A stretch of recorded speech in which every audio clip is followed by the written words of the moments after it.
Fire کے بعد مشرق وسطی میں کئی ممالک نے اپنی فضائی حدود دوبارہ کھول دی ہیں۔ شامی سرکاری میڈیا کے مطابق شام نے اپنی فضائی حدود کو بین الاقوامی پروازوں کے لیے کھول دیا ہے، جو حالیہ کشیدگی کے باعث عارضی طور پر بند کی گئی تھیں۔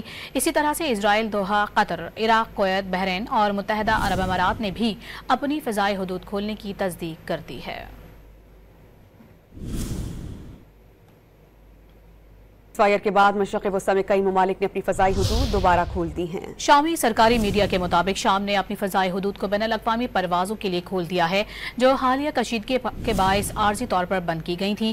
اسی طرح سے اسرائیل، دوحہ، قطر، عراق، کویت، بحرین اور متحدہ عرب امارات نے بھی اپنی فضائی حدود کھولنے کی تصدیق کر دی ہے۔